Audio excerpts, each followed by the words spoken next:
Homework দেয়া ছিল ছিল না? আচ্ছা, কি বলে এখন পর্যন্ত কোনো হোমওয়ার্ক দিতে পারছি না।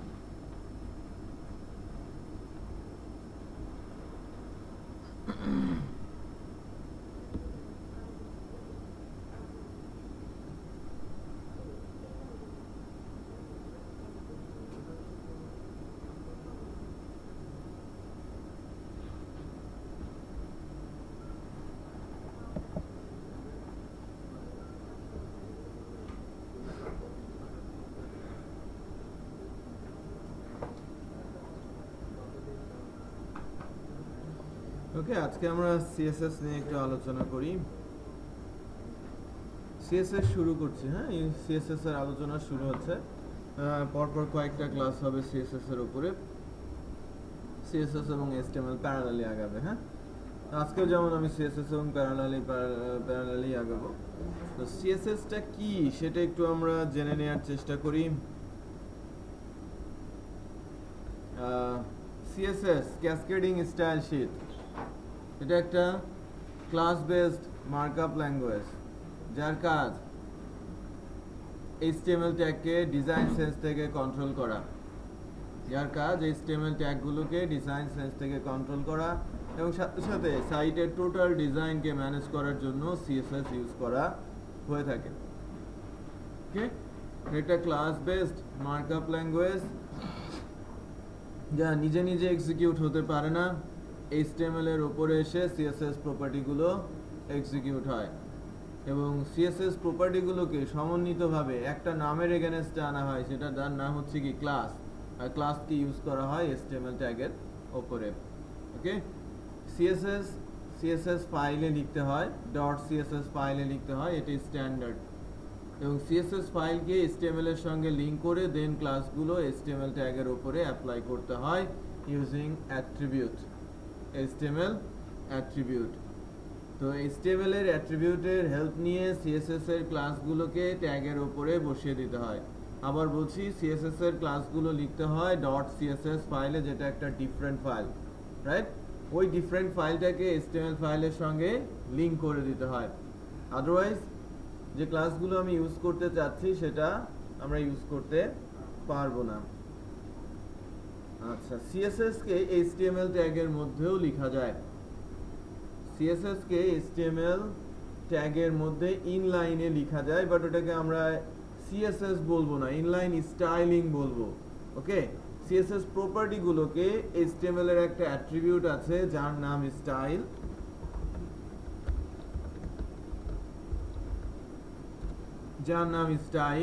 যার হেল্প নিয়ে আমরা সিএসএস এর যে প্রপার্টিগুলো সেটা একটা ট্যাগের উপরে বসাতে পারি, আর ওটা একটা ট্যাগের জন্য স্পেসিফিক হয়ে যায়। সো এটা অ্যাকচুয়ালি স্ট্যান্ডার্ড প্র্যাকটিস না। লাইক এরকম, আমি একদম পেছন দিক থেকে যাচ্ছি, প্রত্যেকটা এইচটিএমএল ট্যাগে স্টাইল নামে একটা অ্যাট্রিবিউট আছে এবং এই স্টাইলের অ্যাট্রিবিউটের ভ্যালুগুলো অ্যাকচুয়ালি সব সিএসএস প্রপার্টি। আর এ ধরনের সিএসএস রাইটিংকে বলা হয় ইনলাইন স্টাইলিং, যেটা একেবারেই প্র্যাকটিস করতে নিষেধ করা হয় সফটওয়্যার ফার্মগুলোতে। বা সফটওয়্যার যখন আপনি ডেভেলপ করবেন, ফ্রিল্যান্সিং করেন বা গ্রুপে কাজ করেন, এই রুলসটা আপনাকে ফলো করতে হবে। মনে রাখতে হবে যে স্টাইল নামে কোনো কিছু কোনো ট্যাগের ওপরে লেখা যায় না, রাইট? লেখাই যায় না, এটা আমাদের ধরে নিতে হবে। তো পরের যে বিষয়টা, আমরা চাইলে এইচটিএমএল ফাইলে সিএসএস লিখতে পারি, সেটা কখনো কখনো কিছু কিছু ক্ষেত্রে অ্যালাউড, বাট ম্যাক্সিমাম বা স্ট্যান্ডার্ড যেটা, আমরা যখন সিএসএস লিখবো এটা অবশ্যই .css ফাইলে হতে হবে। সিএসএস ফাইলটা এইচটিএমএল এর সঙ্গে লিংক করতে হবে। তো আমরা যদি কোনো ওয়েবসাইট দেখি, ওয়েবসাইট এই যে আউটলুকের সাথে সাথে ফরমেশনটা, কন্টেন্ট ফরমেশন, কন্টেন্টের colour, size, font, family, everything control হচ্ছে কার থ্রুতে? সিএসএস এর থ্রুতে। কারণ ওই জায়গা থেকে কন্ট্রোল করলে যে সুবিধাটা, সেটা হচ্ছে আমার সাইটের 100টা পেজ ধরে নিচ্ছি, কারণ 100টা পেজে যদি আমি ইন্ডিভিজুয়ালি বডি টেক্সটগুলোর সাইজ, কালার আলাদা আলাদা করে আমি কন্ট্রোল করতে যাই, আমার অনেক বেশি বেগ পেতে হবে। আর আমি যদি থ্রু সিএসএস ফাইল আমি এটা কন্ট্রোল করতে যাই যে আমার ফ্রন্টের যে ফ্যামিলি সেটা আমি চেঞ্জ করতে চাচ্ছি, বডিতে যত টেক্সট আছে জাস্ট আমি একটা ক্লাসের একটা প্রপার্টি ভ্যালু চেঞ্জ করে দিব, সব জায়গায় ইফেক্ট পড়বে। বাট আমি যদি স্পেসিফিক করে ফাইল ওয়াইজ করতে চাইতাম তাহলে কি হতো, প্রত্যেকটা ফাইলের মধ্যে গিয়ে আমাকে কাজ করতে হতো, চেঞ্জ করতে হতো। বোঝা যাচ্ছে? তো সিএসএস মেইনলি যে কাজটা করবে, আমাকে ডিজাইনটা একটা নির্দিষ্ট রুট থেকে কন্ট্রোল করার স্কোপ তৈরি করে দেবে। অবভিয়াসলি ফার্নিশ করবে, তাই না, যে প্লাস্টারিং করবে, ডেকোরেট করবে সাইটকে যাতে সুন্দর দেখা যায়। বোঝা যাচ্ছে? তো এই কাজটা তার। তো সিএসএস দিয়ে ইদানিং অ্যানিমেশন করা সম্ভব হচ্ছে, ইমেজ তৈরি করে ফেলা সম্ভব হচ্ছে, মানে সিএসএস বেশ পাওয়ারফুল হয়েছে এখন। সিএসএস দিয়ে এখন ডিজাইনও করা হচ্ছে, যেটা ডাইনামিক এবং সিএসএস কন্ট্রোল ডিজাইন বলা হচ্ছে। কোনো স্ট্রিক্টনেস এখানে নেই। টেবিলে আমরা দেখেছি অনেক ধরনের রুলস অ্যান্ড রেগুলেশন ওখানে আছে, তাই না, অনেক কমপ্লেক্স কোড লিখতে হয় আমি যদি আমার মতো করে ডিজাইনটা আনতে চাই। বাট সিএসএস এর মাধ্যমে এইচটিএমএল ট্যাগকে কন্ট্রোল করে আমরা খুব সহজেই যে কোনো ধরনের ডিজাইন ইমপ্লিমেন্ট করতে পারি, আর ওই ডিজাইনটা অনেক বেশি ফ্লেক্সিবল হয় এবং কন্ট্রোল করাটাও অনেক বেশি ইজি হয়ে যায়। ওকে, তো এখনকার দিনে যত ডিজাইন হয় অলমোস্ট সবই সিএসএস ড্রিভেন। টেবিল ইউজ হয় কন্টেন্টের মধ্যে, ডিজাইনের মধ্যে, কন্টেন্ট এরিয়াতে টেক্সট ফরম্যাট বা কন্টেন্ট ফরমেশনের জন্য টেবিল ট্যাগটা ইউজ করা হয়ে থাকে। আচ্ছা, তো আমরা একটা এইচটিএমএল ফাইল নিয়েছি। প্রথমে যেটা আমি দেখব সেটা হচ্ছে এইচটিএমএল ফাইলের মধ্যে আমরা সিএসএস স্টাইল লিখতে পারি। এটা অ্যাকচুয়ালি কিছু কিছু ক্ষেত্রে অ্যালাউ করা হয়, লাইক এমন কয়েকটা ক্লাস আমি লিখছি যে ক্লাসগুলো শুধু এই ফাইলের জন্য স্পেসিফিক করে দেওয়া, অথবা আমি এমন একটা জায়গাতে লিখছি যেটা অ্যাকচুয়ালি সকল চাইল্ডই হয়তো এটাকে পাবে। লাইক আমি একটা মাস্টার পেজ তৈরি করেছি যার ভেতরে আদার্স চাইল্ডগুলো আসে। মাস্টার পেজের হেড সেকশনের মধ্যে আমি সিএসএস চাইলে লিখতে পারি, এটা আমার রুলসে ব্যাঘাত ঘটাবে না, রাইট? বাট সকল সিএসএস যেন ওখানে না চলে আসে সেটাও আমাকে খেয়াল রাখতে হবে, রাইট? সো মাস্টার পেজের কনসেপ্ট আমাদের ফ্রেমওয়ার্ক শুরু হলে চলে আসবে ওখানে। আমি যেটা বোঝানোর চেষ্টা করছি, স্টাইল নামে একটা এইচটিএমএল ট্যাগ আছে যার টাইপ যদি আমরা বলি টেক্সট অর সিএসএস, এর ভেতরে যে এনভায়রনমেন্টটা সেটা সিএসএস এর। তো এর ভেতরে আমি এইচটিএমএল কিন্তু লিখতে পারবো না, এই জায়গাটাতে আমাকে লিখতে হবে কি সিএসএস এর ক্লাস। এবং এখানে যে ক্লাসগুলো লিখবো সেই ক্লাসগুলোর ডিসঅ্যাডভান্টেজ বলছি, শুধু এই পেজের মধ্যে ইউজ করা যাবে, অন্য কোনো পেজে ইউজ করা যাবে না। বাট আমি যদি সিএসএস লিখি ডিফারেন্ট কোনো সিএসএস ফাইলে, সেক্ষেত্রে সব জায়গাতেই এটা ইউজ করা, মানে যে কোনো ফাইলের সঙ্গে লিঙ্ক করে এটাকে আমি ইউজ করতে পারবো। নাইস। তো আমি একটা প্যারাগ্রাফ তৈরি করছি।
দেখেন আমি দুইটা প্যারাগ্রাফ তৈরি করছি সিমিলার টেক্সট দিয়ে।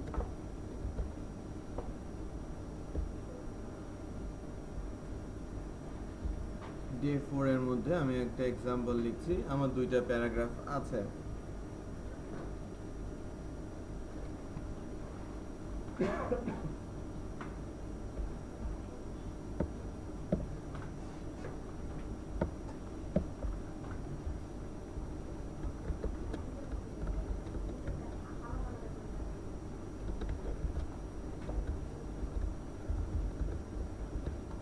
CSS examples.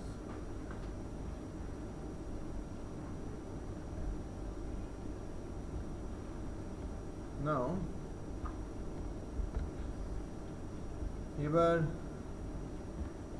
আমি একটা CSS ক্লাস লেখার চেষ্টা করছি। ফার্স্ট CSS ক্লাস আমি লিখছি। CSS কেন লিখব? কেন লিখব? স্টাইলিং করার জন্য। এটা কি আগে থেকে ডিফাইন না, নাকি আমি যারা ডেকোরেশন করে তাদেরকে বলে দেওয়া হয় শুরু করে দাও, করে ফেলবে, এমন কিছু? ইন্টেরিয়রটা আগে থেকে কি ফিক্স থাকে, তাই না? ডিজাইনটা কি হবে, ইন্টেরিয়র ডিজাইনটা কি হবে, ডিজাইনটা আগে থেকেই ফিক্স করে অ্যাপ্রুভ করে নেওয়া হয় কাস্টমারের কাছ থেকে, তাই না? আমার কাছে কি যারা এই ডিজাইনটা করবে তারা একটা কি ক্যাটালগ দেবে না, যে ডিজাইনটা দেখতে এরকম হবে, আমি চুজ করব অথবা চেঞ্জ করব, যা বলবো সেই হিসাবে তারা এটা আমাকে করে দেবে। সো এটা আগে থেকে কি হয়ে থাকে, চেকিং পর্যায়ে থাকে, আমার থেকে কনফার্ম হয়ে নেয়, কনফার্ম হওয়ার পর কোথায় কি করতে হবে তারা সেটা জানে। সো জব প্রিডিফাইন থাকে, আমাদের ওই ডিফাইন জব এক্সিকিউট করার জন্য যা যা দরকার পড়ে সেটা আমাদের করতে হয় সিএসএস এর মাধ্যমে। বোঝা যাচ্ছে? তাহলে আমাকে বলা হচ্ছে যে একটা প্যারাগ্রাফ আমার পেজে যত প্যারাগ্রাফ আসবে, প্যারাগ্রাফের বাই ডিফল্ট কি ফন্টের সাইজ কত, 12, রাইট? তো শেখার জন্য বলছি যে ফন্টের সাইজটা হবে 20 পিক্সেল, টেক্সটের কালার বাই ডিফল্ট ব্ল্যাক থাকে না, এটা অরেঞ্জ হবে, আর ফন্টের ফ্যামিলি ডিফল্ট সান সেরিফ থাকে, আমি এটাকে কার্সিভ করে নিব, রাইট? তো ফন্টের ফ্যামিলি, টেক্সটের সাইজ, ফন্টের কালার, এগুলো আমি চেঞ্জ চাচ্ছি, আমার এটা ভালো লাগে, আমি এটা চাচ্ছি ডেভেলপারদের কাছ থেকে। বোঝা যাচ্ছে? তো তখন আমি কি করব, আমি একটা সিএসএস লিখব ওই প্যারাগ্রাফের জন্য, যত প্যারাগ্রাফ আমার সাইটের মধ্যে আসবে সবগুলো চেহারা ওইরকম হয়ে যাবে। তো আমি যখন ট্যাগের নাম দিয়ে সিএসএস এর ক্লাস লিখবো, এর মানে হচ্ছে আমি ট্যাগের ব্রেইনের মধ্যে যে প্রপার্টিগুলো আছে ডিফল্ট, সেই প্রপার্টিগুলোর ভ্যালু ওভাররাইট করছি।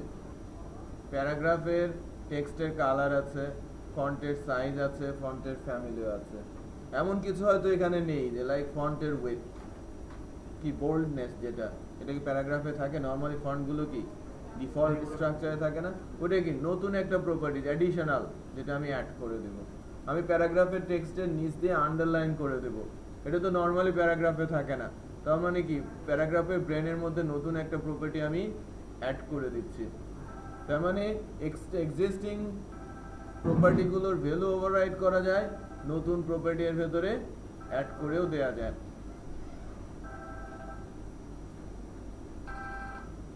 হ্যাঁ সরি, হ্যাঁ ফোন দিছিলাম, ক্লাস কয়টায় রাখছো, 6টায় না 6:30? 6টায়, ঠিকই আছে, 6টা থেকে 8টা বা 8:30 পর্যন্ত ক্লাস নিয়েছি। সেটাই ওরা অপারগতা জানাচ্ছিল যে গাড়ি টাড়ি আসবে কি করে না, আমি বললাম যে না একটু কথা বলে না, ঠিক আছে ওকে আল্লাহ।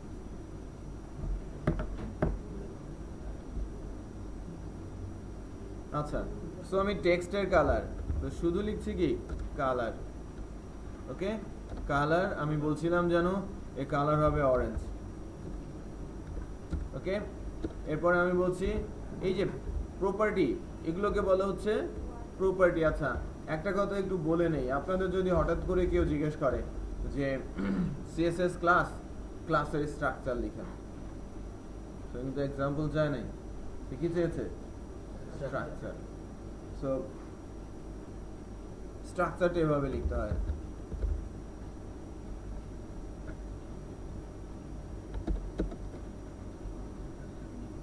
সিলেক্টর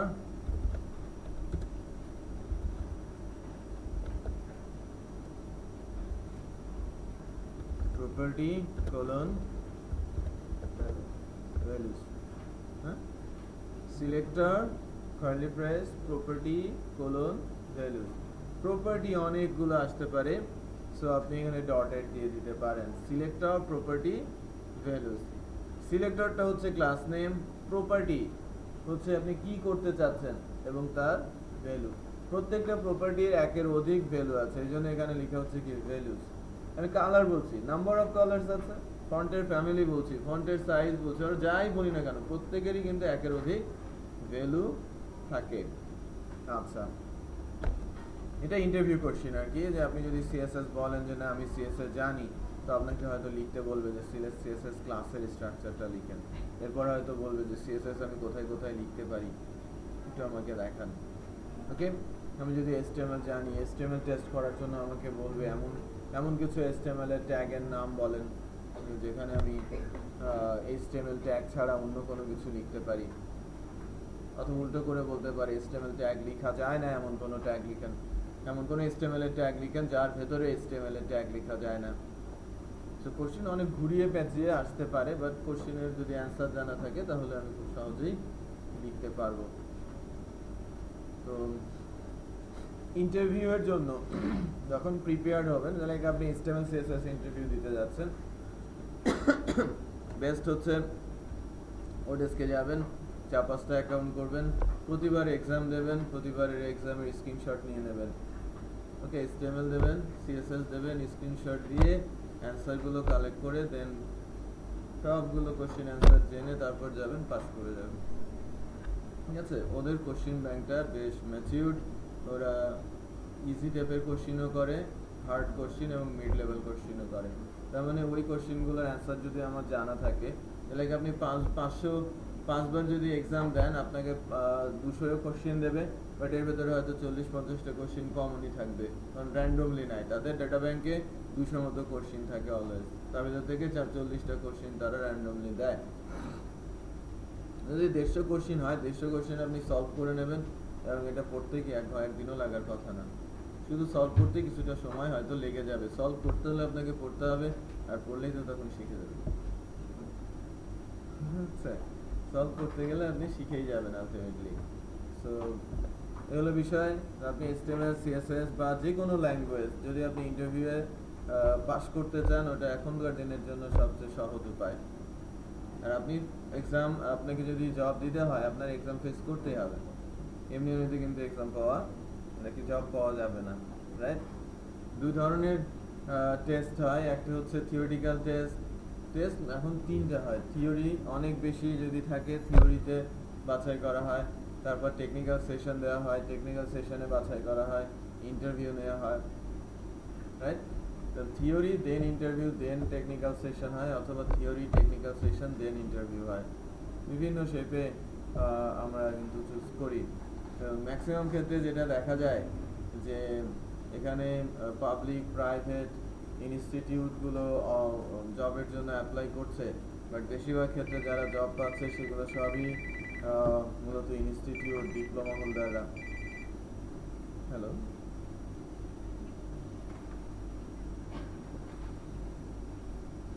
যেটা বললো যে ওই আমাদের যে কোটেশনটা, ওই ডোমেন হোস্টিং এর অ্যানুয়াল কস্ট আর হচ্ছে ওই হোস্টিংটার প্যাকেজের ফিচার সহ ওই যে কস্টিংটা 10,000 যে কস্টিং, আর এর ভিতরে ফিচার কী কী আছে এটা সহ আমাদের যে ওই প্যাডটা আছে, প্যাডের মানে অফার লেটারটা মানে তৈরি করে ওটা ইমেল করে দিতে হবে। তাহলে কালকে উনি প্রসেস করে কালকে আবার আমার সঙ্গে কথা বলছে।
আচ্ছা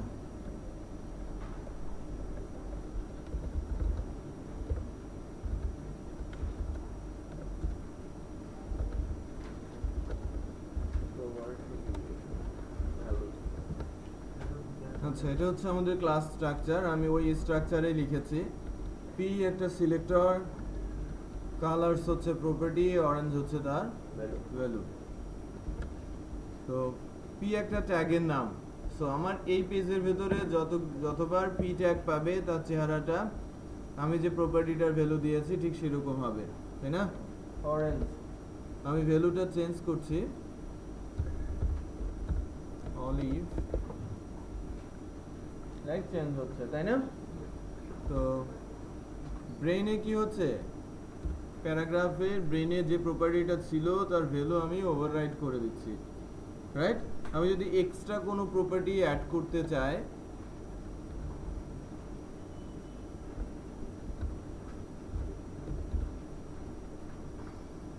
টেক্সট ডেকোরেশন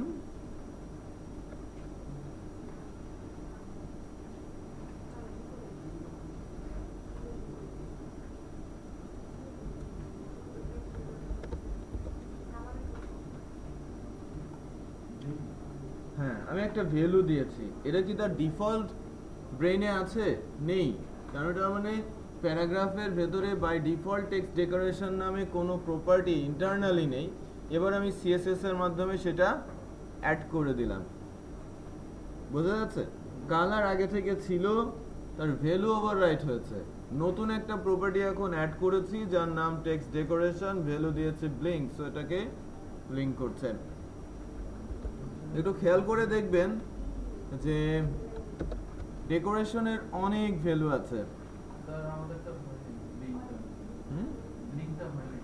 কোন ব্রাউজার ইউজ করছেন না হওয়ার কথা তো এই যে বিট করতে হবে পেজ রিলোড দিয়েছেন কেন হচ্ছে না কোড দেখে লিখেন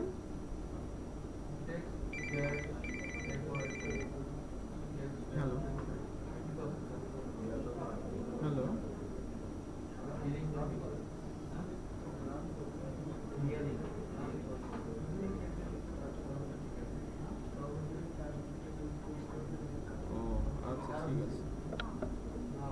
বললাম আমি যে পাবেল ভাইয়ের ওখানে গেছিলাম পাবেল ভাইয়ের কাছে ওই ফর্মটা নেওয়ার জন্য বলছি বললো যে আপনি কিছুক্ষণ পরে আসেন আমি এটা জোগাড় করে রাখছি ওই তালা বেরিয়ে ওই হ্যাঁ ওটা তাহলে তালা বেরিয়েটাও করে নেই একসাথে করে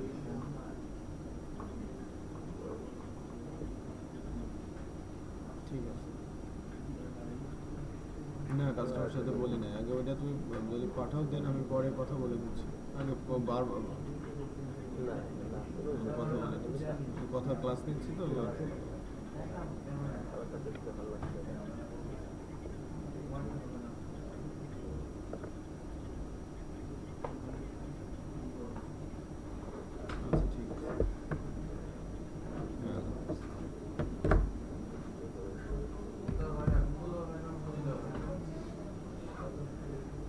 টেক্সট ডেকোরেশনই তো লিখেছেন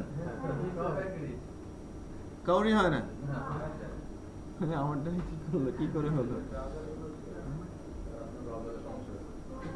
তাই তো দেখছি। হ্যাঁ না, আমার ব্রাউজার তো মনে হয় পুরনো। হ্যাঁ, আপনাদের এগুলো তো নতুন হওয়ার কথা। হ্যাঁ হ্যাঁ, আচ্ছা দেখি আমার ব্রাউজার ভার্সনটা একটু দেখে নিই। 30, হ্যাঁ বাকিদের কত হচ্ছে না? যাই হোক,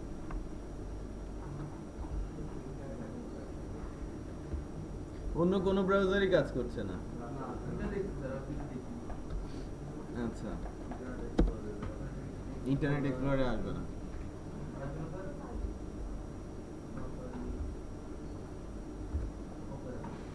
আন্ডারলাইন হয় কিনা দেখেন তো।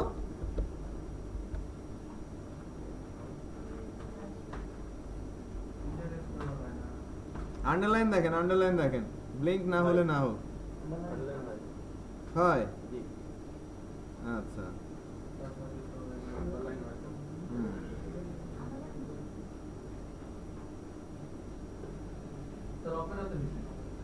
ব্লিঙ্ক হয়েছে না।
আচ্ছা, আমি রুলসের দিকে আগাই, প্রপার্টি নিয়ে পরে চিন্তা করব। তো প্রথম যে বিষয়টা দেখলাম, আমি যখন ট্যাগের নামে ক্লাস লিখছি, ট্যাগের নামে ক্লাস লিখছি যখন, তখন কিন্তু অটোমেটিক এটা অ্যাপ্লাই হয়ে যাচ্ছে। ওকে, বাট আমি যদি কোনো একটা ক্লাস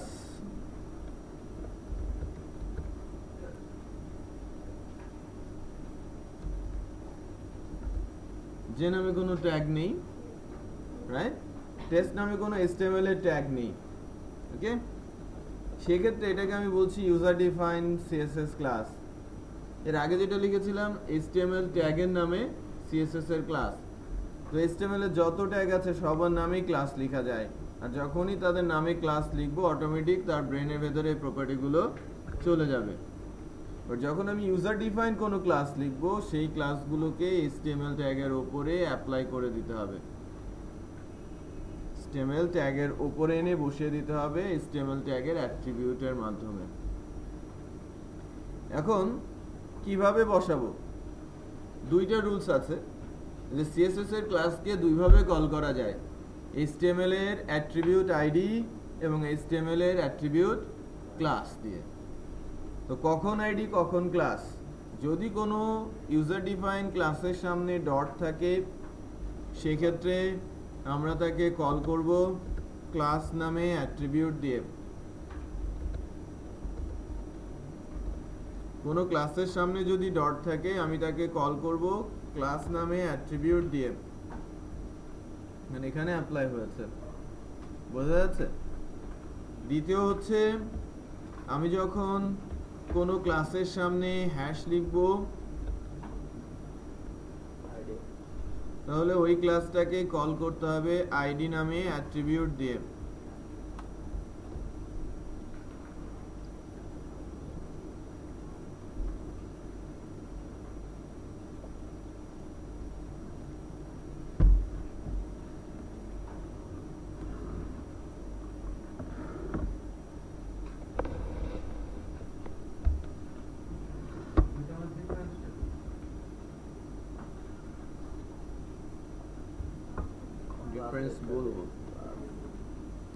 আমরা তো এটা বুঝলাম না, ডট দিলে ক্লাস আর হ্যাশ দিলে আইডি।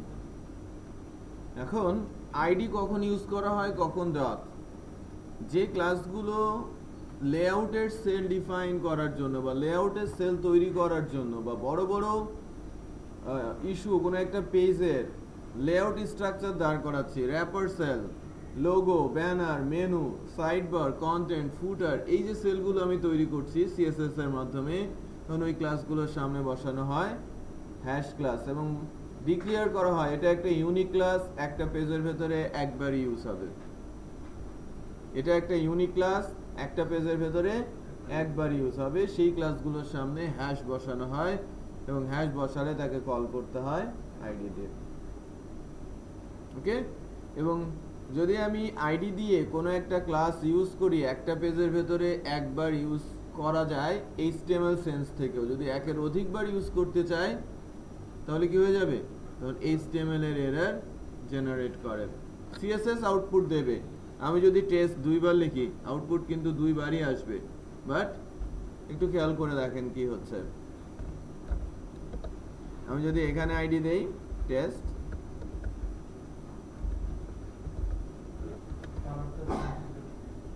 আউটপুট আসছে, রাইট? দুজনের ক্ষেত্রে টেস্টটা কাজ করছে, বাট এখানে কি চলে আসে,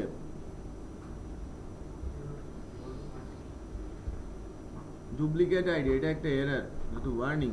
আমি যদি এই ফাইলটাকে একটু চেক করি, এই HTML ফাইলটাকে যদি একটু চেকিং দেই, আমার তো এখানে ইয়ে নেই,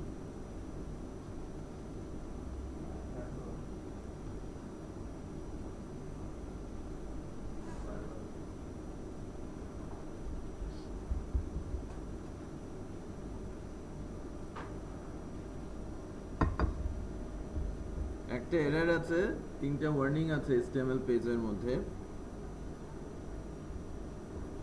এররটা ডুপ্লিকেট আইডি, খেয়াল করেছেন? ওয়ার্নিং ম্যাটার না, ম্যাটার হচ্ছে কি এরর। আর এরর থাকলে পেজ স্লো হয়ে যায়। টিক মার্কস যে সাইন, ভ্যালিডেশন যে সাইন HTML এ, সেটা পাওয়া যায় না। সো CSS আমি যদি ইউজ করিও কি হবে, এরর জেনারেট করে যাবে। আইডি ডুপ্লিকেট ইউজ করলে একটা পেজের ভেতরে হয়তো আউটপুটে কোনো প্রবলেম হবে না, but internally HTML error generate হয়ে বসে থাকবে। HTML এর মধ্যে এই জন্যই তো এররটা হলো। আমি একই সেম ডকুমেন্টে আমি সেম আইডি ইউজ করেছি, ডিফারেন্ট আইডি হলে কোনো কথাই ছিল না। লাইক রোল নাম্বার, ইউনিভার্সিটিতে যখন আমি ভর্তি হচ্ছে, আমার যে রোল নাম্বার কারোর সঙ্গে মিলবে, তো লাইফ টাইমের জন্য ইউনিক, তাই না? বা স্কুলে যে রোল নাম্বার দেওয়া হয় এটা ইউনিক না ওই ক্লাসের জন্য? আমি যদি ওই ক্লাসের জন্য ধরি, আমি যদি এই ফাইলের জন্য ধরি, প্রত্যেকটা ট্যাগের আইডি যদি আমি দেই তাহলে কি হতে হবে, ইউনিক। ওই সেন্স থেকে যে আমি যদি আইডি লিখি কোনো ট্যাগের, আইডিগুলো ইউনিক হতে হবে। আইডি যদি সেম হয়ে যায় তাহলে দ্বিতীয়টা ডুপ্লিকেট আইডি হিসেবে আসবে এবং ওই জায়গায় একটা এরর তৈরি হবে ক্লাসের বেলায়।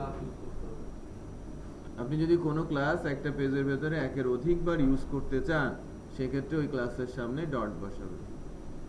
এটা 1000 বার ইউজ করতে পারেন, কোনো সমস্যা নেই। বোঝা যাচ্ছে?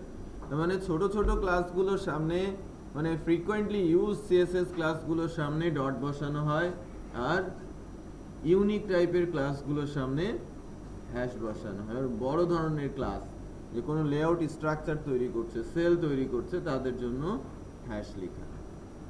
ওকে, এটা হচ্ছে ডিফারেন্স। তাহলে এই দুটোর মধ্যে তো একটা আইডি একটা ক্লাস ইউজ করতে পারবে, রাইট, আপনি করতেই পারেন। আচ্ছা, তাহলে তিনটা রুল শিখলাম। ট্যাগের নামে ক্লাস হলে অটোমেটিক অ্যাপ্লাই হয়। যদি কোনো ইউজার ডিফাইন ক্লাসের নামের সামনে ডট থাকে তাহলে ক্লাস দিয়ে কল করতে হয়, যদি হ্যাশ থাকে তাহলে আইডি দিয়ে কল করতে হয়। এখন আমি যদি আসি এখানে এইরকম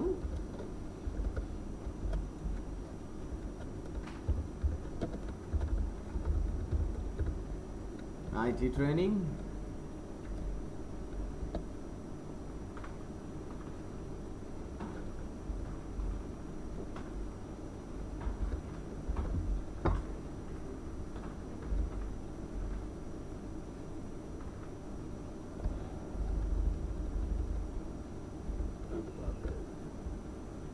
H1 টেস্ট।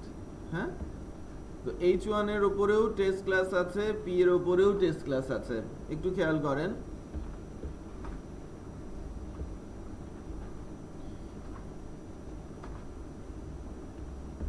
এটা কি হবে? ক্লাস না ক্লাস, যেহেতু ডট, দুজনের বেলায় কাজ করছে, দুজনের বেলায় কাজ করছে না? তার মানে আমি এই ডট ক্লাসটা মানে টেস্ট ক্লাসটা HTML এর যে কোনো ট্যাগের উপরেই বসাতে পারি এখন, কারণ ডটের যে লেফট সাইড এটা কি কিছুই নেই, তার মানে স্টার। যে কোনো ট্যাগের উপরে টেস্ট ক্লাসটা আমি ক্লাস অ্যাট্রিবিউট দিয়ে বসাতে পারবো। বাট আমি যদি এখন এরকম করে দেই,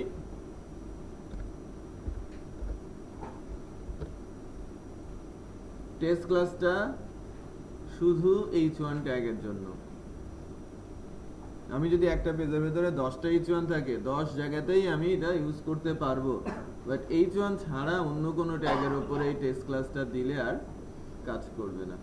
কারণ দেখেন H1 এর আছে, H1টা কাজ করবে, বাট প্যারাগ্রাফের উপরে কাজ করবে না, যদিও কল করা আছে, ক্লাস দিয়ে কল করা আছে না, কাজ করছে কি?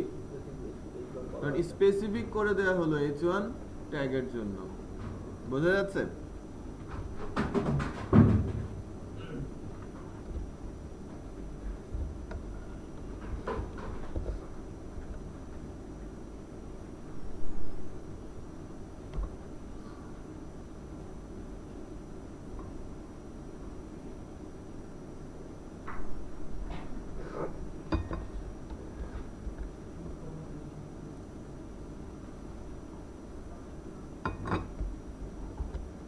আচ্ছা,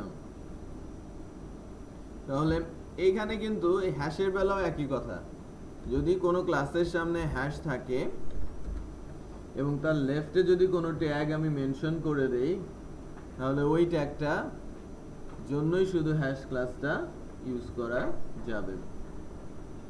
স্যার হ্যাশ তো এইভাবে ইউনিক একবারই কল হবে একটা পেজের মধ্যে, একটা পেজের মধ্যে। তো আমাদের এখানে আবার H1 সিলেক্ট করা দরকার। H1 ট্যাগের উপরেই টেস্ট ইউজ করতে হবে, আদারওয়াইজ অন্য কোনো ট্যাগের উপরে কাজ করবে না। আমি যদি H1 না দিতাম, কাজ করবে তখন আবার ইউজ থাকবে না, ভুল বুঝছেন। আমি হ্যাশ টেস্ট দিয়েছি, তার মানে আমাকে আইডি দিয়ে ইউজ করতে হবে।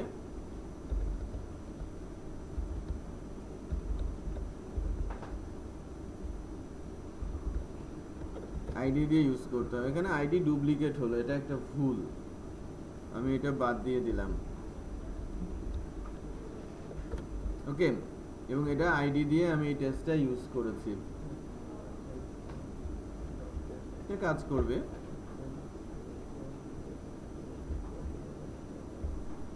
কাজ করছে, রাইট? বাট আমি যদি অন্য কোনো একটা ট্যাগ H3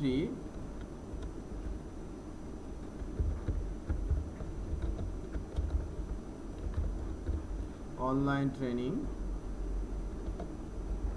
আইডি আমি বলছি কি টেস্ট, এইটাকে আমি বাদ দিয়ে দিচ্ছি।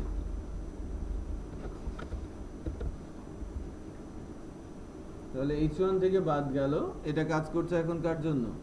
H3 এর জন্য। এবার আমি এখানে বলছি H1 তাহলে কি এটা S3 এর উপরে কাজ করবে? করবে? S3 তে করবে না, আমি তো একবারই দিয়েছি, আমি তো আইডি দিয়ে তাকে একবারই কল করেছি, তাই না? S3 তো কাজ করবে না, কাজ করবে কার জন্য? সে H1 এর জন্য। আমাকে H1 এ বসালে সে আউটপুট দেখাবে, যদি না বসায় আমি ফিক্স করে দিচ্ছি ট্যাগ যে আপনি আইডি দিয়ে কল করবেন, এটা ম্যান্ডেটরি রুলস। তার উপর আরেকটা রুলস, ট্যাগ হতে হবে কি? বুঝতে পেরেছেন? এটা যে কোনো ট্যাগই হতে পারে, আমি জাস্ট মেনশন করছি। রুলসগুলো মনে আছে না? লিখে আছে? একটু প্র্যাকটিস করি নিজের মতো করে, ছোট ছোট ক্লাস প্রপার্টি লিখে একটু করে প্র্যাকটিস করে নিই।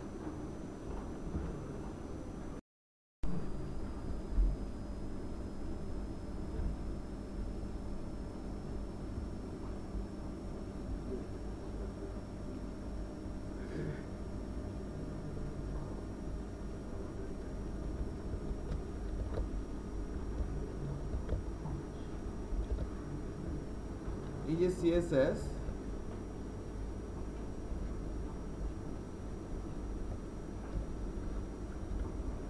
এটা তো দরকার নেই, তাই না?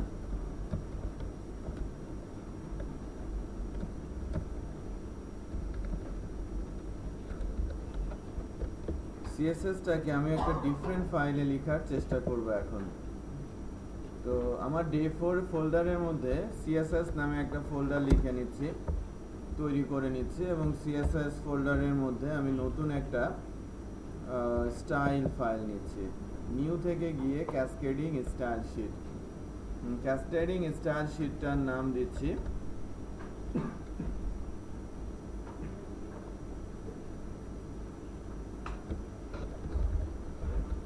স্টাইল। ডিফল্ট কোডগুলো রিমুভ করে দিচ্ছি এবং ওই যে CSS এর টেস্ট ক্লাসটা এখানে আমি পেস্ট করে দিলাম। টেস্ট নামে একটা ক্লাস করেছিলাম না, টেস্ট ক্লাসটা এখানে আমি পেস্ট করেছি।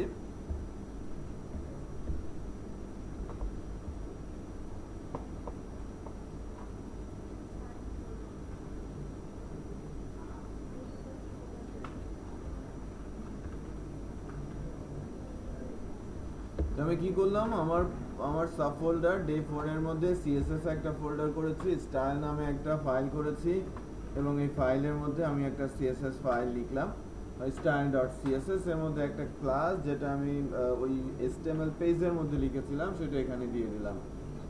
এখন কি আমার এই HTML ফাইলটা ক্লাসটা পাবে? পাওয়ার তো কথা না, কারণ ওখানে নেই। এখন লিংক করতে হবে। লিংকের যে বিষয়টা সেটা হচ্ছে যে HTML ফাইলের সঙ্গে এখন CSS ফাইলের রিলেশন করে দিব। ট্যাগটার নাম কি? লিংক।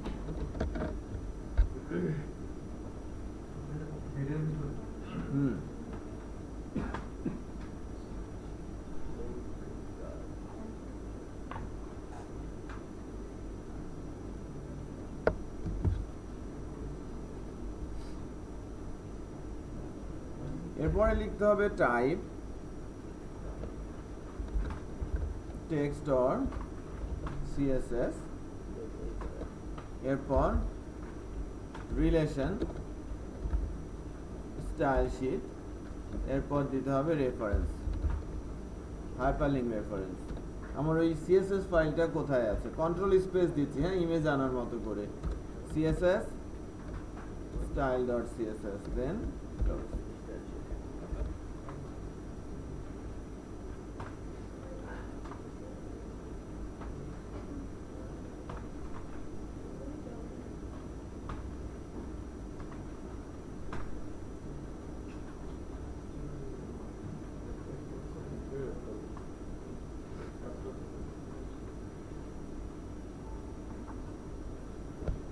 ঠিক আছে, লিংকটা করে দিলাম, কাজ করছে, তাই না? কাজ করছে। সো লিংকটা হয়েছে। এখন আমি যদি একটা কমন CSS লিখি ঠিক এইরকম, আমার তো একটা ট্যাগ আছে বডি, তাই না? আমার বডি নামে একটা HTML এর ট্যাগ আছে না?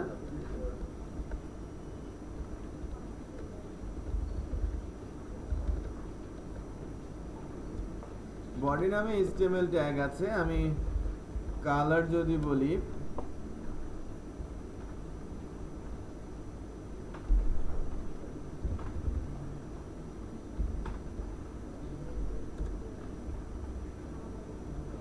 green,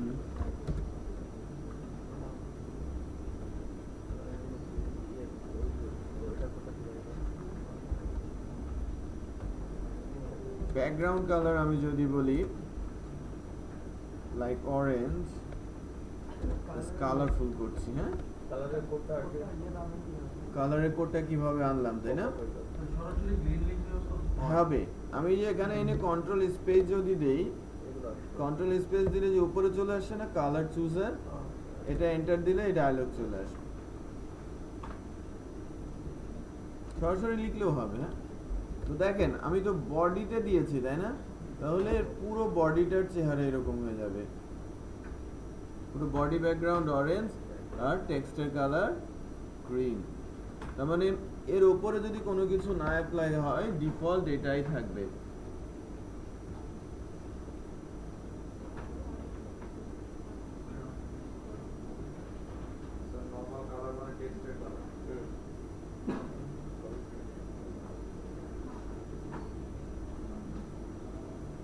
নরমাল কালারটা হচ্ছে টেক্সটের কালার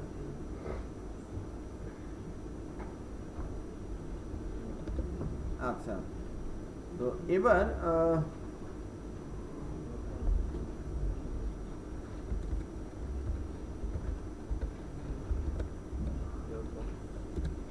আমি কিছু ছোট প্রপার্টি নিয়ে কথা বলছি অত্যন্ত ইম্পর্টেন্ট প্রপার্টি এগুলো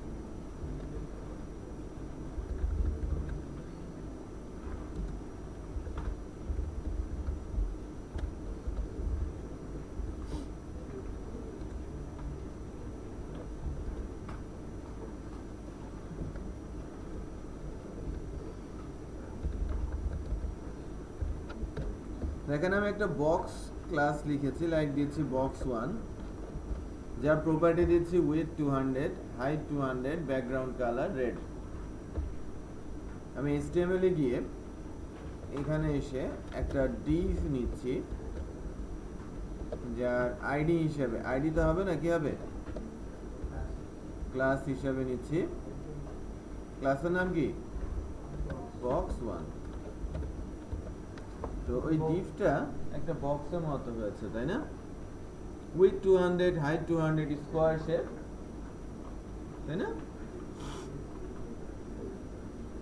আচ্ছা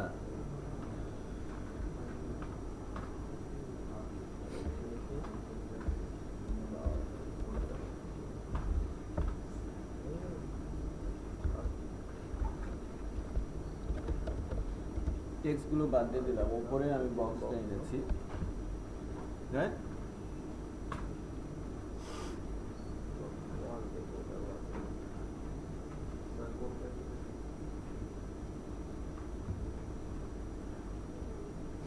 HTML or CSS ক্লাস দিয়ে বক্স 1 টা কল করে দিয়েছে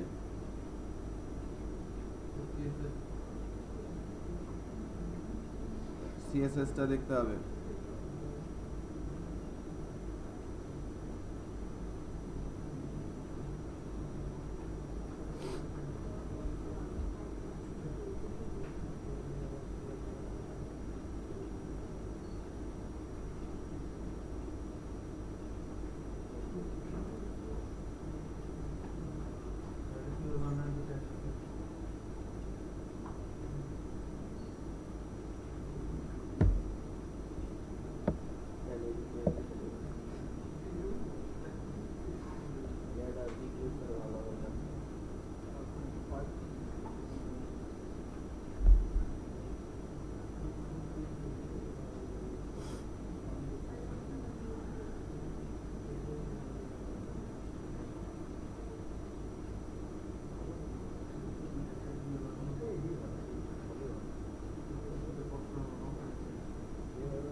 আচ্ছা, আমি একটা বক্স 1 করেছি, এর উপরে কিছু প্রপার্টি আমি লিখব।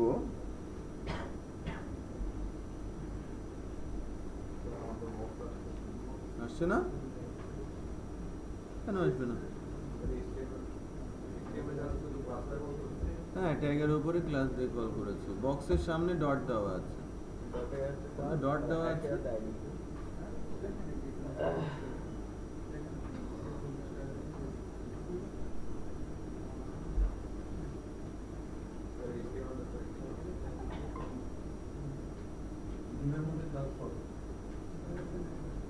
HTML-টা না?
আচ্ছা, এবার এর উপরে কিছু কাজ করি। আমি একটা ছোট বক্স নিয়েছি, তিনটা প্রপার্টি আমরা দুইটা প্রপার্টি নতুন দেখছি, উইথ আর হাইট, যাতে সেলের উইথ এবং হাইট বাড়ানো যায়।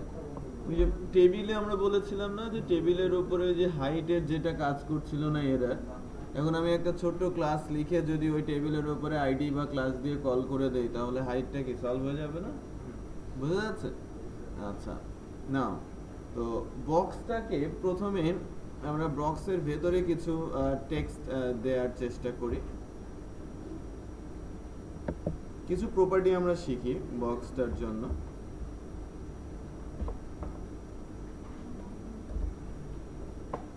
আমি 600ই বলছি।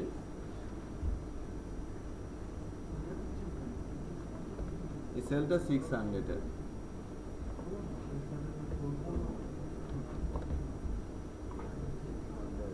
এর ভেতরে আমি কিছু টেক্সট দিয়ে দিয়েছি, কিছু টেক্সট এসেছে, রাইট? ভেতরে কিছু টেক্সট আসছে না?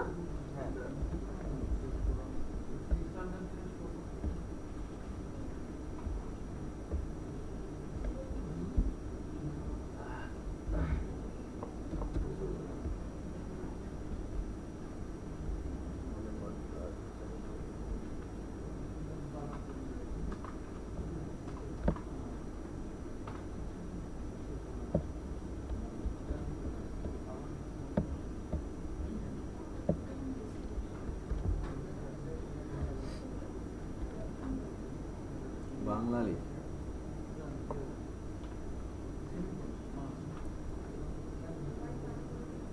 কিন্তু বাংলা দিলে হবে না? হবে তো, কিন্তু বোঝা যাবে না, তাই না? যাই হোক, আমার ব্রাউজারে তো আসবে। বেশ টেক্সট এসেছে, আমি কিছু টেক্সট মিশে দেই।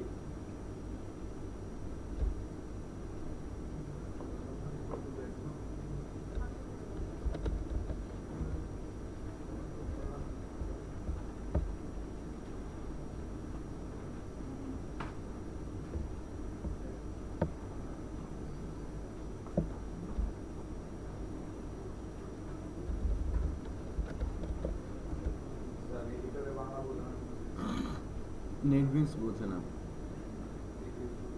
ইক্লিপস দেখি নাই, ড্রিম ওয়েভার বুঝি। ঠিক আছে, ড্রিম ওয়েভার CS5 গুলো দেখবেন, ও খুব সুন্দর, অগ্র দিয়ে খুব সুন্দর লেখা যায়। ঠিক আছে, তো আচ্ছা আমি কিছু টেক্সট লিখেছি, একটু খেয়াল করেন টেক্সট গুলো কোথায় আছে? সেলের বর্ডারের সঙ্গে মিশে আছে না? একদম বর্ডারের সঙ্গে মিশে আছে। তো এই যে সেলটা আমি যদি একটু মাঝামাঝি লোকেশনের দিকে নিতে চাই, আমি আমার সেলটা পেজের মাঝামাঝি লোকেশনে নিয়ে যাব। চাইতে পারি না? পেজের মাঝামাঝি আমি এটাকে নিতে চাচ্ছি, উপর থেকে এবং লেফট রাইট থেকে একটা নির্দিষ্ট দূরত্ব। আমি লাইক এখন যদি আমার সিএসএস এর মধ্যে আমি লিখি মার্জিন, আমরা কি মার্জিন করি না ওই ইয়েতে? কোথায় মার্জিন করি? খাতায় করি, ওয়ার্ড ফাইলে করি, করি না? দেখেন এটা মার্জিন করলে কোথায় চলে আসলো? মাঝখানে চলে আসছে না? আমি ভ্যালু কি দিয়েছি একটু খেয়াল করেন, 50 পিক্সেল। প্রথমটা 50 পিক্সেল মিন্স হচ্ছে টপ আর বটম, যদিও বটমে বোঝা যাচ্ছে না, টপ আর বটমে 50 পিক্সেল জায়গা ছেড়ে দেবে। কোথায় থেকে? বডি থেকে। আমার ডিপটা কোথায় আছে? বডির মধ্যে না? তো বডি থেকে সে 50 পিক্সেল জায়গা ছেড়ে দেবে। মানে মার্জিনের কাজ কি? সেল টু সেল ডিসটেন্স তৈরি করা। আর দ্বিতীয় যে ভ্যালুটা,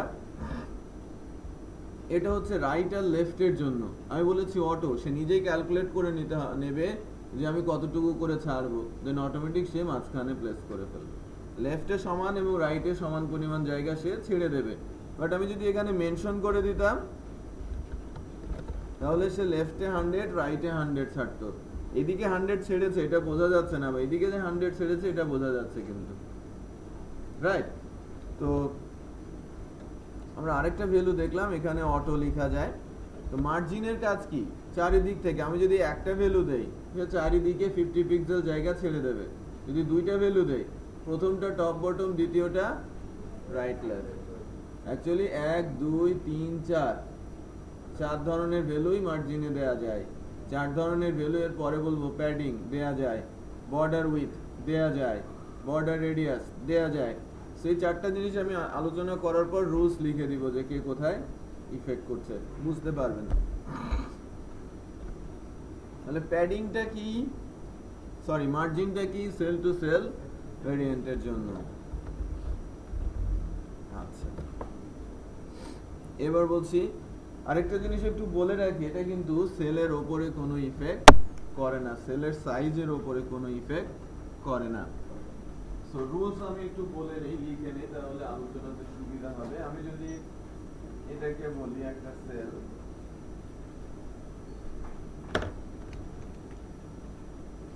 এর কি কি এন্ড আছে? Top, right, bottom, left. Margin, padding, border, with, border, radius. আরো আছে ধরনের প্রপার্টির নাম, যারা ভ্যালু একটা থেকে শুরু করে 4টা পর্যন্ত নিতে পারে। তো বর্ডার রেডিয়াসটা একটু আগে বলি। বর্ডার রেডিয়াসের 4টা ভ্যালু হচ্ছে 1 2 3 4। বর্ডার রেডিয়াস, বর্ডার, এই বর্ডারের 4টা এন্ড। বর্ডার রেডিয়াস করা যাবে কোথায়? এখানে রেডিয়াস করা যাবে? রেডিয়াস করলে হলে কর্নার গুলোতে রেডিয়াস করতে হবে, তাই না? তো রেডিয়াসের জন্য প্রথম পয়েন্টটা হচ্ছে 1, এটাকে বলা হয় লেফট টপ, এটা রাইট টপ, এটা লেফট বটম, এটা রাইট। তো লেফট টপ 1, দেন 2, দেন 3, দেন 4, এটা ঠিক clock. But margin, padding, border with এর কাজ কি? সেলের উপরে। একটা সেল যখন মার্জিন করবে কোন একটা সেল থেকে, তো এর ভ্যালু আমি যদি বলি, যে সবার জন্য কিন্তু বলছি, ভ্যালু যদি বলি আমি 40 পিক্সেল, দ্যাট মিন্স এর উপরে, রাইটে, লেফটে এবং বটমে এই সেলটা সবার কাছ থেকে 40 পিক্সেল দূরে চলে আসবে। সেলের সাইজের কোনো ইফেক্ট হবে না, বাট সে সবার কাছ থেকে 40 পিক্সেল দূরে চলে যাবে। প্যাডিং, সেলের আউটারে 40 পিক্সেল করে জায়গা সে জুড়ে দেবে, বাট এর মধ্যে কোনো টেক্সট আসতে দেবে না। তার টেক্সট গুলো বর্ডার থেকে শুরু হয় না, বর্ডারটা সরে যাবে এবং এই 40 পিক্সেল জায়গা টপ, রাইট, বটম, লেফটে অ্যাড হয়ে যাবে। সেক্ষেত্রে কি সেলের সাইজ বড় হয়ে যাবে। প্যাডিং কি করে? সেলের সাইজ বাড়িয়ে দেয় এবং বর্ডার থেকে নির্দিষ্ট পরিমাণের জায়গা কি করে ফেলে? আনইউজ করে ফেলে, ওখানে কোনো কিছু ঢুকতে দেয় না। আমরা দেখি না যে টেক্সট গুলো বর্ডার থেকে একটা নির্দিষ্ট দূরত্বে শুরু হচ্ছে শেষ হচ্ছে, তখন ওখানে ইউজ করা হয় কি প্যাডিং। এবারে আসছি বর্ডার উইথ। বর্ডার উইথ হচ্ছে আমার যে বর্ডারটা থিকনেসটা, কখনো কখনো কোনো একটা সেল উপরের পোরশনটা অনেক বেশি কি মোটা, তারপরে কিছুটা, তারপরে কিছুটা, নিচেরটা খুবই চিকন, এরকম দেখা যায় না? তো আমি এই যে বর্ডারের থিকনেসটা বর্ডার উইথ প্রপার্টির মাধ্যমে দিতে পারি। চারিদিকে সেম হতে পারে, চারদিকে চার রকম হতে পারে, দুই দিকে সেম হতে পারে, আবার কি তিন দিকে তিন রকম হতে পারে, ইচ্ছে মতো করা যায় বর্ডার উইথ প্রপার্টির মাধ্যমে। তো ভ্যালু যদি একটা হয়, এটাকে যদি আমি বলি যে যদি ভ্যালু একটা হয় তাহলে চারটা পয়েন্টের জন্যই সেম। আমি ভ্যালু যদি 40 পিক্সেল লিখি, top right bottom left, that means 40 40 40 40। এরপর যদি আমি লিখি 40 পিক্সেল 60 পিক্সেল, তাহলে প্রথমটা হচ্ছে টপ আর বটম, দ্বিতীয়টা রাইট আর লেফট। that means এটা 40 পিক্সেলই থাকবে, বাট এটা কি হয়ে যাবে 60, এটা 60। বুঝা যাচ্ছে? উপরে আমি কিন্তু লিখছি top bottom right left, short ফর্মে লিখছি। এরপর আমি লিখছি 40 পিক্সেল 60 পিক্সেল 80 পিক্সেল। প্রথমটা কি টপ, এবার একে ভাঙা হচ্ছে, প্রথমে একে ভেঙে দুইটা করা হলো, right? Top bottom right left, 1 2 1 3 2 4। আচ্ছা, এরপরে যেটা করা হলো একে ভাঙা হচ্ছে, টপ বটম কে ভাঙা হচ্ছে, তার মানে টপ কে ভেঙে টপে রাখা হচ্ছে প্রথম জন, দ্বিতীয়টা কি রাইট লেফটে আছে, তৃতীয় জন হচ্ছে বটম, রাইট? তাহলে এখানে কি চলে আসবে 80, তাই না?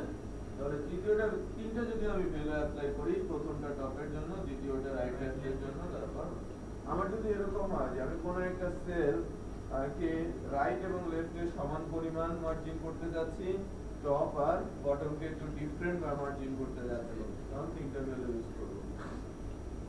চারদিকে চার রকমের মার্জিন, চারদিকে চার রকমের প্যাডিং বা বর্ডার উইথ বা বর্ডার রেডিয়াস আমি দিতে চাচ্ছি।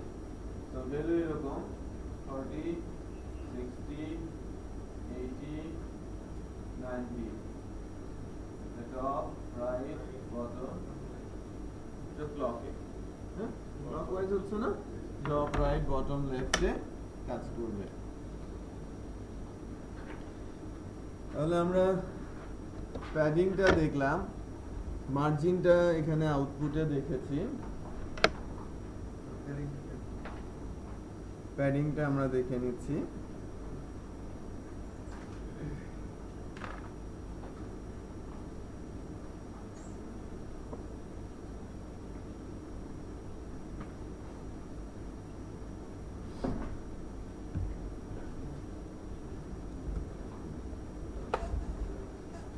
তাহলে প্যাডিং যদি আমি বলি 20 পিক্সেল, একটু খেয়াল করবেন আমার যে টেক্সটগুলো সেলের ভেতরকার যে টেক্সট একদম বর্ডারের সঙ্গে লেগে আছে, আমি যদি 20 পিক্সেল দেই টেক্সটগুলো সরে এসেছে না, হ্যাঁ সমান দূরত্বে কিন্তু টেক্সটগুলো সরে এসেছে। এটা যদি আমি আরেকটা প্রপার্টি দেই টেক্সট অ্যালাইন, ভ্যালু যদি আমি জাস্টিফাই করি, টেক্সটগুলো সুন্দর করে অ্যাডজাস্ট হয়ে যাবে।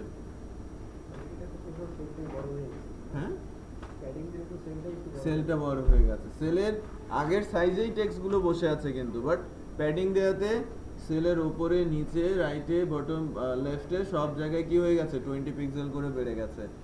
এখন যদি আপনি জিজ্ঞেস করেন যে সেলের উইথ কত, আমরা তো উইথ দিয়েছিলাম 600 পিক্সেল, বাট প্যাডিং দেওয়ার পর এটার সাইজ কিন্তু 20 পিক্সেল লেফটে এবং রাইটে, তার মানে 640 পিক্সেল এখন আছে উইথ, আর হাইটটা 240, কারণ হাইট সম্ভবত 200 পিক্সেল ছিল, তাই না? হাইট 200 পিক্সেল, টপে 20 বটমে 20, 240 পিক্সেল আছে। আমরা বুঝতে পারছি না? এবার আমরা আরো একটা প্রপার্টি বর্ডার উইথ, আমি বলছি বর্ডার সলিড একটা বর্ডার দিচ্ছি, বাট বর্ডারের যে উইথ দেখেন প্যাডিং এর কিন্তু আমি যখন বলছিলাম প্যাডিং কিন্তু এটা মাদার প্রপার্টি, যার একটা দুইটা তিনটা চারটা ভ্যালু হতে পারে, বাট আমি কিন্তু চাইলে যদি এক সাইডে প্যাডিং দিতে চাই অনলি লেফট সাইড, তাহলে আমি লিখবো কি প্যাডিং লেফট, একটা ভ্যালু দেওয়া যাবে ওখানে। আমি রাইটে প্যাডিং দিতে চাই, প্যাডিং রাইট, এগুলো তার চাইল্ড প্রপার্টি। মার্জিনেও একটা আছে, তার চাইল্ড 4টা আছে। বর্ডার উইথ নিজে একটা আছে, তার বর্ডার উইথের আরো আবার 4টা চাইল্ডও আছে। ওকে, সেটা আমরা একটু প্র্যাকটিস করব। বর্ডার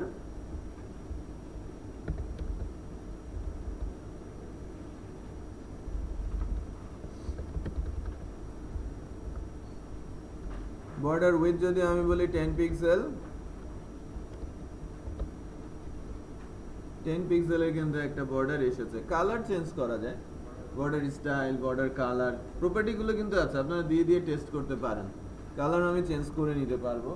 তো এই যে বর্ডার, আমি যদি চারদিকে 4 রকমের চাই, রুলস ধরি, এবার আমার কি হবে বলেন তো?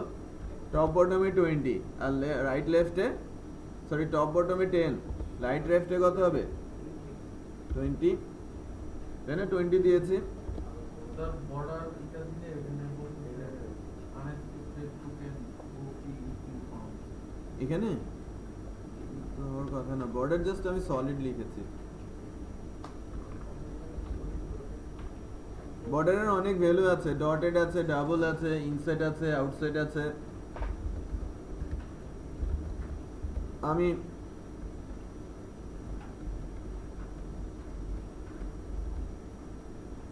আউটসাইড বলছি, একটু খেয়াল করেন, আউটসাইড হয়েছে। আমি যে নোটিশ বোর্ডগুলো দেখা যায় না ওইরকম, যে আমি যদি এখানে আর একটু ভ্যালু বাড়াই, চারিদিকে সমান দেই,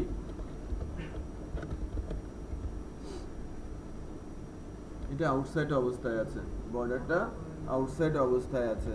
আমি যদি ইনসাইড ভ্যালু দেই, এই যে বর্ডারের স্টাইল, ইনসাইড আউটসাইড একসাথে না, হ্যাঁ লেফটে যেমন আমি আউটসাইড করছি ইনসাইড এবং ডটেড, হ্যাঁ ডিফারেন্ট ভাবে। এই যে এটা ইনসাইড, এটা ইনসাইড আছে, আর একটা কি আউটসাইড আছে। সো কালারও দেওয়া যাবে, বর্ডার স্টাইল, বর্ডার কালার সবই আছে প্রপার্টি। ওইটা অ্যাকচুয়ালি শেডে চলে আসে। এই যে বর্ডারের আপনি ইমেজও দিতে পারেন, বর্ডার বটম লেফট সব স্টাইল উইথ এভরিথিং আপনি ম্যানেজ করতে পারেন। ওকে, তো আমরা এই বিষয়গুলো একবার একটু চেক করি। ওকে, আরেকটা জিনিস হয়তো দেখতে পাচ্ছেন যে যখনই কোনো প্রপার্টির উপরে আমি কার্সার রাখছি, কন্ট্রোল ধরে স্পেস দিলে এই যে হেল্পলাইনটা আসছে,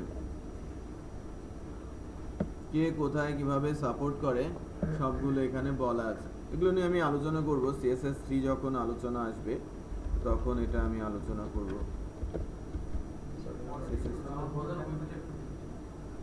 হ্যাঁ হ্যাঁ, ওটা রাউন্ড করে দিচ্ছি।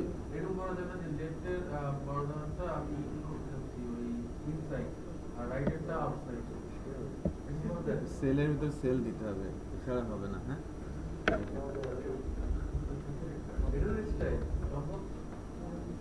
বর্ডার রেডিয়াস, দেখেন আপনি কার্ভ করতে চাচ্ছেন, রাইট?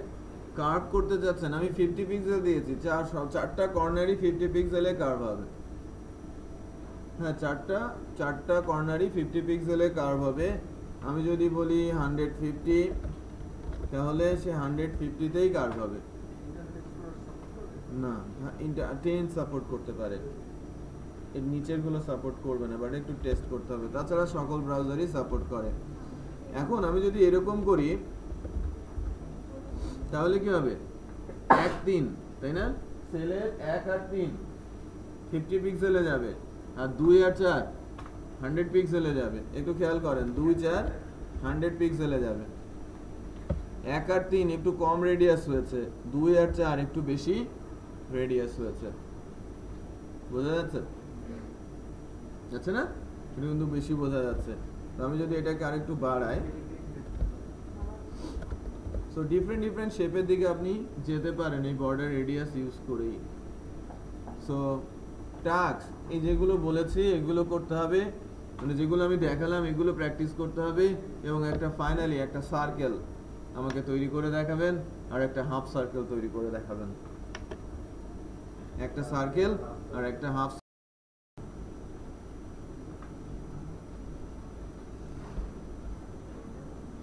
সেদিন আমরা যেটা ওই সাইন আপ ফর্মটা করছিলাম, খালি চোখে মনে হচ্ছে যে হয়েছে।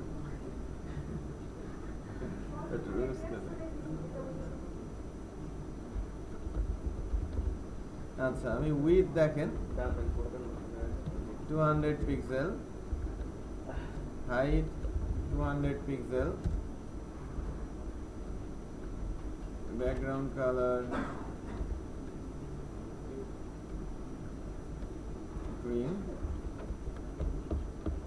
আমি বক্স 2টা নিচ্ছি।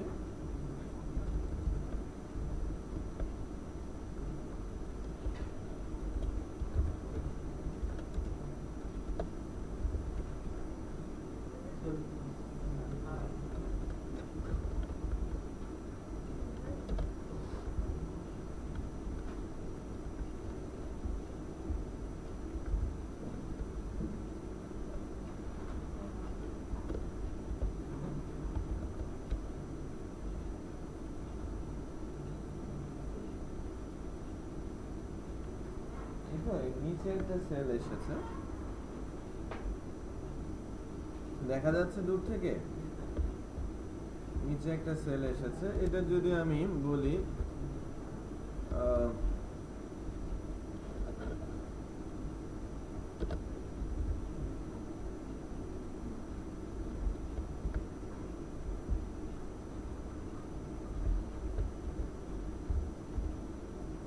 border radius 200 পিক্সেল, বেটার হয় এই ডিভটাকে আমি ওই পার্টিকুলার ডিভের উপরে রাখি।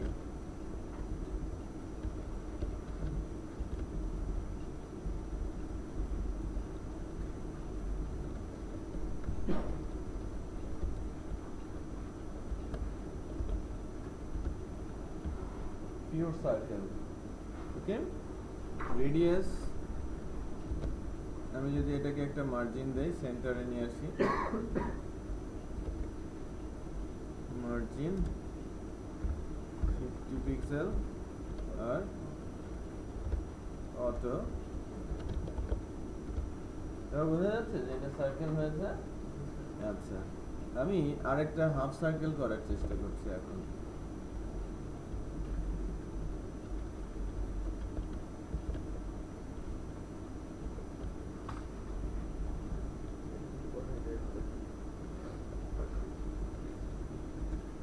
আমি ফ্লোটিং ভ্যালু দেবো, পাশাপাশি বসাবো দুজনকে। হ্যাঁ, ফ্লোট যেটাকে বলা হয়, ফ্লোট লেফট দিয়ে ধরলে যেটা হয় যে লেফট পজিশন শুরু হয় এই কর্নার থেকে, লেফট কর্নার থেকে উইথ বরাবর যতক্ষণ জায়গা পায় ততক্ষণ সেলগুলোকে বসাতে থাকে। যদি উইথ এক্সিড করে যায়, লাইক আমার 5টা সেল করলে সাইজ হচ্ছে 100 ক্রস, তাহলে 4 জনকে রেখে 5 নম্বর জনকে কোথায় পাঠিয়ে দেবে? নিচে পাঠিয়ে দেবে। তবে যদি দুজনকে পাশাপাশি ফ্লোট লেফট বলি, তাহলে তো এক্সিড করার কথা না। কথা কি? কথা না। আমি একদম সিমিলার বক্স 2 না বলে এটাকে বক্স 3 বলছি।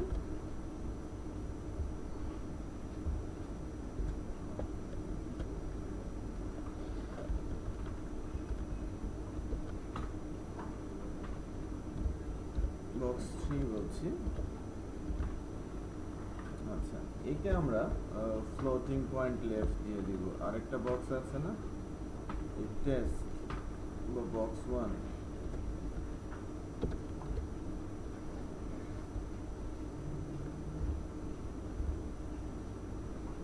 ফ্লোট লেফট, সেও কিন্তু পাশেই বসেছে, তাই না? পাশাপাশি সেল ও পাশেই বসেছে। যাই হোক, আমি একজনকে হাফ সার্কেল করার চেষ্টা করছি। আচ্ছা, এবার ওই এখানে একটা জিনিস আছে যে অটো না বলে আমরা যদি এখানেও 100 পিক্সেল বলে দিই, বক্স 1 এ, সে কিন্তু নিচে চলে আসছে, রাইট? তো আমি এটাকে হাফ সার্কেল করতে যাচ্ছি বক্স 3, যেটা হাফ সার্কেলের জন্য আমাকে যেটা করতে হবে সেটা হচ্ছে উইডথটা আমি কমিয়ে নিব, উইড বরাবর আমি সার্কেল বানাবো। তো আমি উইড কমিয়ে নিয়েছি। রেডিয়াসটা এখন যে কাজটা করব, রেডিয়াস দিব আমি 2 আর 3 এ। প্রথম জনকে 0 পিক্সেল, দ্বিতীয় জনকে কত 100 পিক্সেল, তৃতীয় জনকে 100 পিক্সেল, আর চতুর্থ জনকে কত